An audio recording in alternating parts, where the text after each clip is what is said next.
श्री स्वामी समर्थ. नमस्कार मंडळी, स्वागत आहे तुमचं आपल्या मराठी यूट्यूब चॅनलमध्ये. स्वामींच्या कृपेने आपला दिवस आनंदात जाऊ हीच मी स्वामींच्या चरणी प्रार्थना करते आणि आजच्या नवीन व्हिडिओला सुरुवात करूया. तर पहा, अक्षय तृतीया अत्यंत महत्त्वाचा हिंदू धर्मातील एक मोठा पवित्र सण म्हणून ओळखला जातो. कारण हा सण जो आहे तर वर्षातून एकदाच येत असतो. या तिथीच्या दिवशी कोणतीही तारीख आपल्याला पाहायची गरज नाही. हा हिंदू धर्मातील पवित्र आणि 3.5 मुहूर्तापैकी एक मोठा मुहूर्त म्हणून ओळख आहे.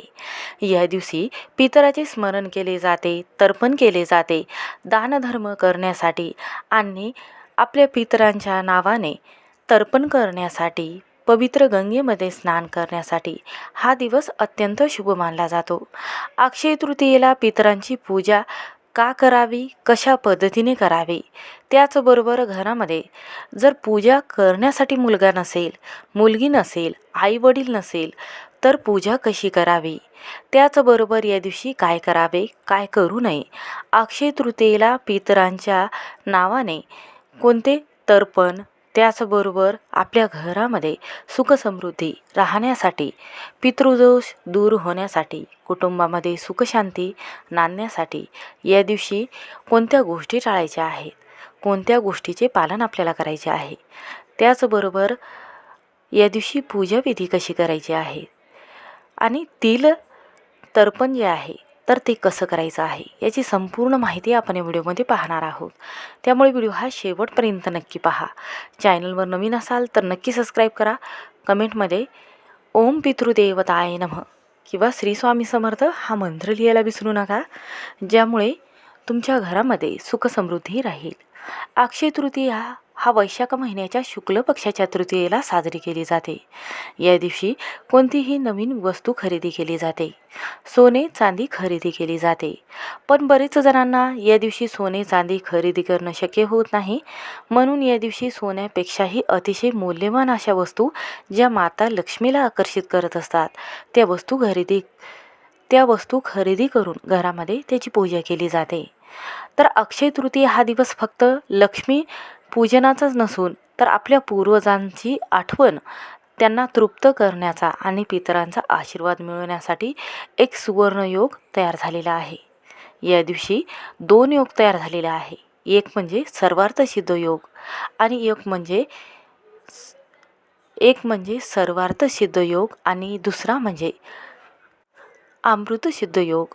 हे दोन्ही योग जेव्हा तयार होतात तेव्हा आपण पितरांची जेव्हा पूजा करत असतो तेव्हा अक्षय पुण्यफळ आपल्याला लाभत असते. या दिवशी पितरांच्या तृप्तीसाठी ब्राह्मणाला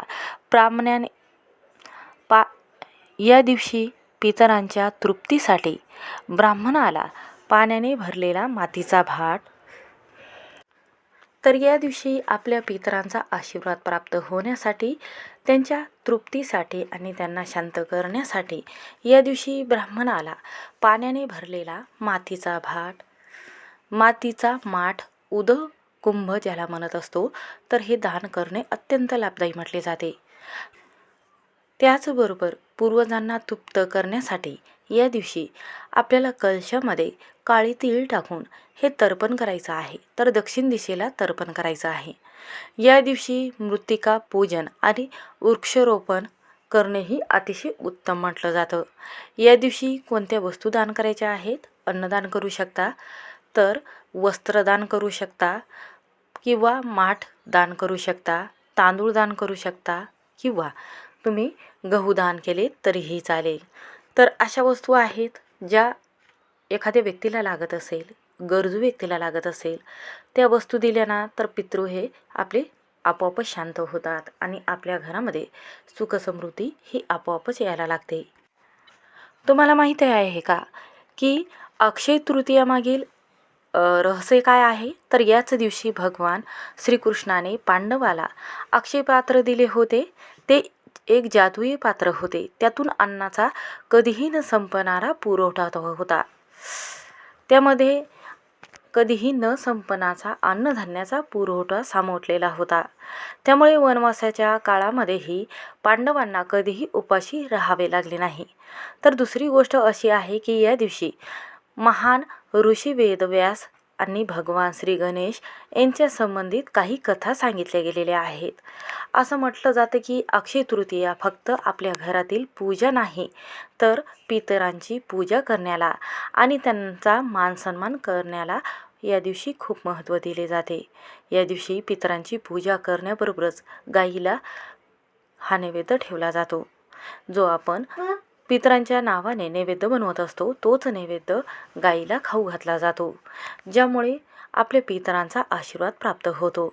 असं म्हणतात की या दिवशी जर तुम्ही पितरांची जी काही इच्छा आहे ती जर अपूर्ण राहिलेली असेल, जर ती पूर्ण झाली नसेल, तर मुलाचे लग्न जुळत नाही, मुलाच्या नोकरीमध्ये त्यांना यश मिळत नाही, खूप समस्या येतात, दुःख येतात, घरामध्ये अपयश यायला लागते, संतान प्राप्ती होत नाही, मुलाची प्रगती होत नाही. म्हणूनच या दिवशी उंबरवट्यावर आपल्या पूर्वजांसाठी पाणी ठेवले जाते. उन्हाळ्याच्या तीव्रतेमुळे पूर्वजांच्या आत्म्याला शांती मिळावी त्यांची तहान भागावी या भावनेने आपण स्लॅबवर पाणी ठेवत असतो. हे पाणी पिऊन ते तृप्त होत असतात आणि आपल्या कुटुंबामध्ये पती असेल, मुलगा असेल तर त्यांना भरभरून आशीर्वाद देत असतात. अक्षय तृतीयेला दान केल्या जाणाऱ्या माठाला धर्मघट असं सुद्धा म्हटलं जातं. या दानावेळी आपण जेव्हा दान करतो तर तेव्हा काही वस्तू ज्या आहेत तर त्या द्यायला हव्यात. माठ नुसता कोरा न देता आपल्याला जो स्वच्छ पाण्याने, पिण्याच्या पाण्याने भरून द्यायचा आहे.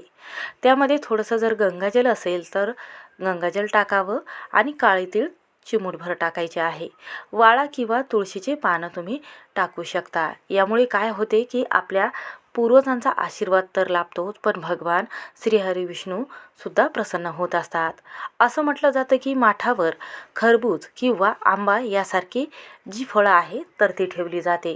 तुम्ही दोन्हीतून एक फळ ठेवलं तरीही चालेल, पण घरामध्ये जर तुम्ही कर आणि केळीची पूजा करत नसाल तर तुम्ही नक्कीच ब्राह्मणांना आणि गरजू व्यक्तींना काही वस्तूचे दान करू शकता. ज्या वस्तू मी सांगितलेल्या आहेत तर त्या वस्तू तुम्ही दान करू शकता. तर असं म्हटलं जातं की वैशाख महिन्यात सूर्याचा ताप वाढलेला असतो. जेव्हा सूर्याचा ताप वाढलेला असतो तेव्हा घरामध्ये वातावरण बिघडायला लागते. घरामध्ये लहान मुलाला ताप येते, आपल्या घरातील मोठे व्यक्ती आहे तर त्यांना चक्कर येऊ लागते, त्यांचीही तब्येत बिघडायला लागते. अशा वेळी तहानलेलं जे थंड पाणी आहे, जर आपण हे जर पितरांना किंवा एखाद्या असहाय्य व्यक्तीला जर तुम्ही पाणी देत असाल तर आपल्या घरातील जेवढीही नकारात्मकता आहे, आजारपण आहे, ते नावालाही उरणार नाही. कारण पहा, मातीचं महत्त्व पितरांच्या पूजेला का दिलेलं आहे. मातीचा माठ हा पृथ्वी तत्वाचं प्रतीक आहे. त्यात साठवलेलं पाणी हे नैसर्गिकरित्या थंड आहे, आरोग्यासाठी आपल्याला हितकारक म्हटलं गेलेलं आहे. म्हणूनच असं म्हटलं जातं की जेव्हा अक्षय तृतीयेपासूनच त्रेतायुगाचा प्रारंभ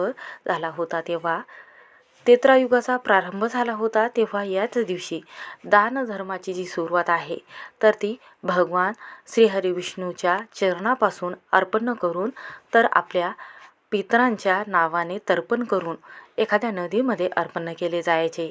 तेव्हा ज्या मुंग्या आहे आणि श्रीहरी विष्णू आहे जेव्हा हे ग्रहण करायचे तेव्हा आपल्याला याचे पुण्यफळ जे आहे तर ते 1000 पटीने मिळायचे.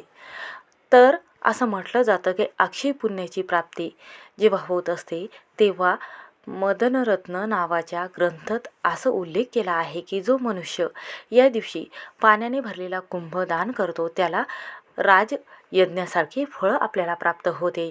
अक्षय तृतीयेचा जो माठ आहे तर हा असं म्हटलं जाते की ही एक वस्तू नाही तर हे दान आहे, जे श्रद्धेचे आणि परोपकाराचे आणि आपल्या पूर्वजांप्रती कृतज्ञतेचे प्रतीक म्हणून ओळख आहे. तर या दिवशी माता लक्ष्मीला प्रसन्न करून घेण्यासाठी हे 10 शुभ कार्य करण्यासाठी आपल्याला अक्षय तृतीयेला ह्या वस्तूची खरेदी करायची आहे.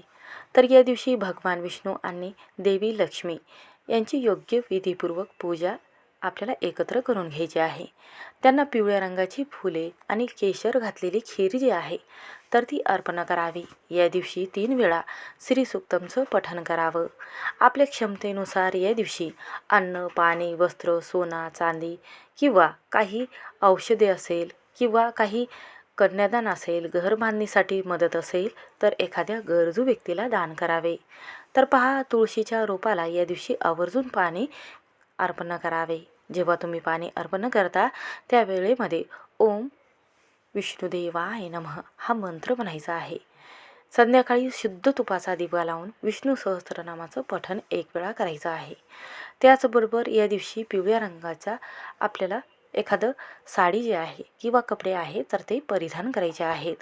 त्याचबरोबर या दिवशी आपल्या मुख्य उंबरवट्यावर आंब्याचे 5, 11 किंवा 21 या पद्धतीचे तोरण तयार करत असताना त्यावर एक स्वस्तिक काढायचं आहे हळदीच्या साहाय्याने आणि त्यानंतर आपल्याला याची पूजा करून आपल्याला संध्याकाळी इथेही दिवा लावायचा आहे उंबरवट्याजवळ आणि पूजा करून घ्यायची आहे.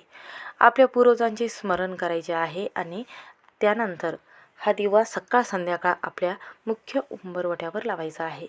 या दिवशी नवीन शुभ कार्य सुरू करणे, जसे की व्यवसाय असेल किंवा गुंतवणूक तुम्हाला करायची असेल तर अत्यंत फायदेशीर म्हटले गेलेले आहे.